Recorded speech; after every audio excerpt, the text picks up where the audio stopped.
Well, thanks again, and thanks for the opportunity. And don't be afraid, Juliet. You can hit the air horn at the 2-minute mark if you need to. Um, so who we are? So the Elk Valley Land Trust, we're a volunteer organization where we were a group of I guess concerned citizens back in 2019. Really, to be to be quite frank, sitting on patios within the city and looking at the landscape changing in front of our eyes, we were growing concerned about what could some local concerned citizens and people that love our backyard really do about it.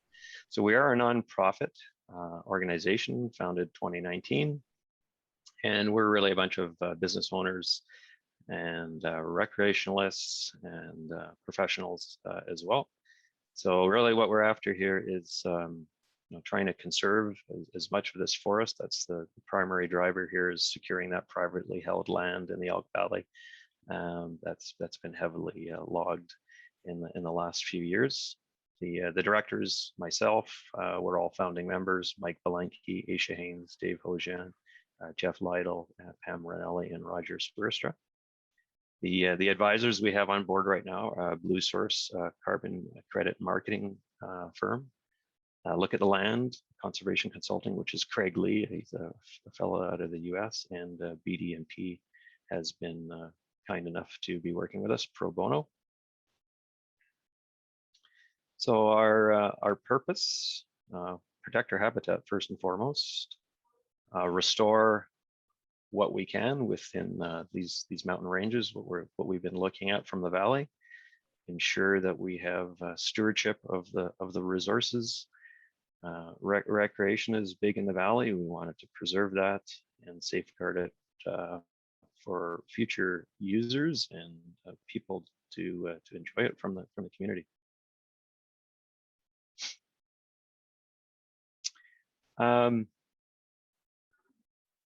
This is a landscape that we understand is under threat. I feel a bit odd telling a group of professionals like yourselves this, but this presentation was meant for a wide audience. So I realize I don't need to tell you what's going on in this valley, but to the people that we are educating, we are explaining that we really do believe that our mountain landscapes are under threat. So that we do see the habitat degrading. We know the ecosystems are changing. It's disrupting the enjoyment of people using it, the recreational access, and just the scenic backdrop that we do have in Fernie. Like I say, when we're sitting in town, we literally see it changing in front of our eyes, and it's a big quality of life piece for the people that are in Fernie that love that love living here, love enjoying the outdoors and what's in our backyard that we're fortunate enough to share. So the accelerated logging and difference in restrictions between Crown and privately held land has been a concern of ours, and we're seeing much more of that activity in this valley with the cut blocks that can just be seen even just from the highway. And if you go for a drive, you'll see even more from behind the ridge view. So land and lifestyles, some of the things that are in jeopardy that we're sharing with the public. That sorry, I'm just moving some people's faces out of the way. I can read my own slides. Obviously, the removal of the forest is a big concern with the impact on the wildlife and habitat and corridors that run through the Elk Valley, the impact on the species, the many different types of species in these corridors, the ecosystems that are changing, the soil, the air, what eventually ends up into the Elk Valley watershed is of concern to us, and what is in the Elk River. So future generations, we're trying to look beyond our own lifetimes for others to enjoy these these forests, these lands. So we're looking at our friends and our kids' and wanting them to enjoy this for perpetuity. So what we've currently seeing is some negative change in the landscape and in the beauty around us. So that was really our call to action to try and elicit some good progressive positive change. Oops, I think I'm going the wrong way here. Pardon me. Some economic pieces to this.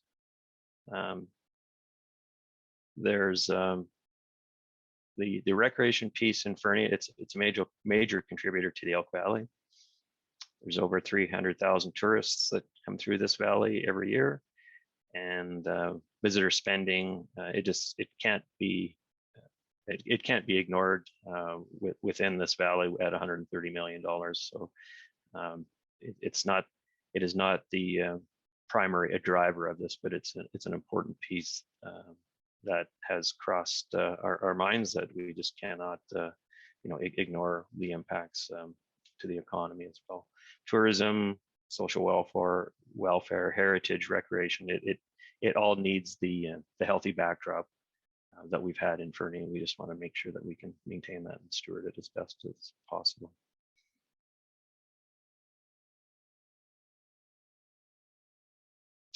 Again, this has been for a broader audience, but just trying to to explain what the stressors are in the economy, what's behind some of the recent activity and upticks in heavy logging that we have had in our areas. But the softwood lumber prices, that's been front and center for quite some time now, with the huge spikes.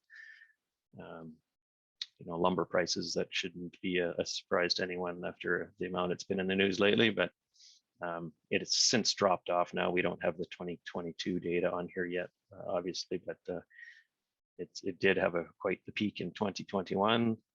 And then also just in contrast, showing Europe's biomass energy demand growing fast there as well. So the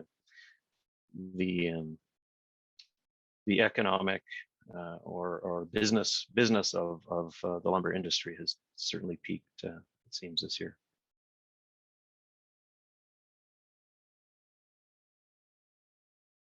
So where we are at, excuse me, currently, we're looking at our first acquisition. Our first goal is purchasing some privately owned land that's aggressively being harvested. We're looking at approximately 8,000 hectares or 20,000 acres, essentially the Fernie Ridge and rough boundaries between Morrisby and Hosmer. So there's multiple biological life zones within this tract of land, many connectivity areas, many trails, many users, beautiful backdrop, important part of the watershed as well. It spoke to before for the valley, and kind of our progress to date here. This is a bit of a busy slide. I apologize. The top bar. Everyone still hear me okay? Yep, we hear you great. Thanks, Steve. Okay, just checking. It's been a lot of silence and a lot of me talking. So the bar on the top, it just kind of shows what our, it's our thermometer for funds, essentially, just on a horizontal scale. But goal of $22 million to purchase this land. We've had interest, strong interest from impact investors, with work from Blue Source to the tune of about $12 million. The board of directors, myself included, we've put together ourselves roughly $400,000. And we have some option for concessionary lending at $2 million, and we're really looking at some additional funding in that $7.5 to $10 million range.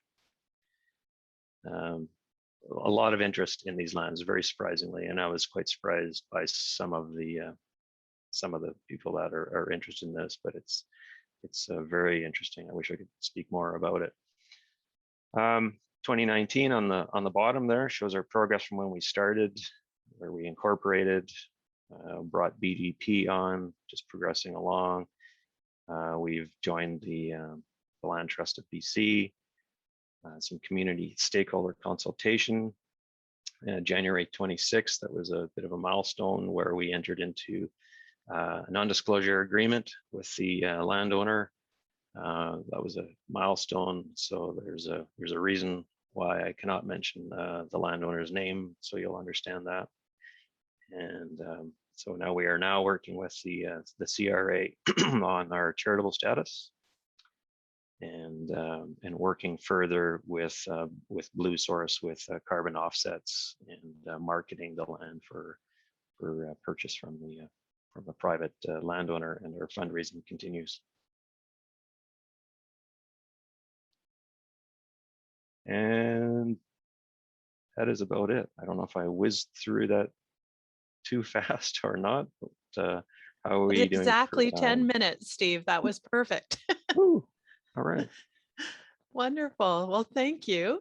If you'd like to stop share your screen, then we can see everyone again and people can put on your videos for a few minutes. And does anyone have any general questions about the Elk Valley Land Trust and their goals? Note that any specific questions about land transactions can't be entertained at this time. But if you have general questions about the Elk Valley Land Trust, you can put up your hand is probably the best way to do it.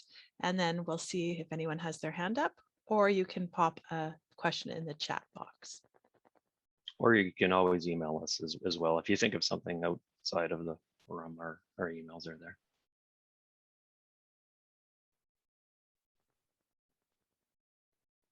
No, it doesn't look like it. Well, thank you so much, Steve. That was great to get an update on all the work you're doing. I just did. Oh, sorry. Is there? I see that Michael's got his hand up. Oh, sorry, Michael. There you are. Yes, go ahead, Michael. I was slow to do that. Hey, Steve, great. It's very exciting to hear all that. I just saw it as a follow-up. Are you gonna, when you buy the land, are you gonna own it and manage it over time? That's a big hassle. Or are you gonna give it to the Nature Trust, or are you gonna that? And then part two was, are you doing sort of a ecological prioritization process to decide what lands are important or whatever? Maybe you already have. I just thought I'd ask. Yeah, no problem. I'll try my best to answer that without my people backing me up here. But no, there's a few options.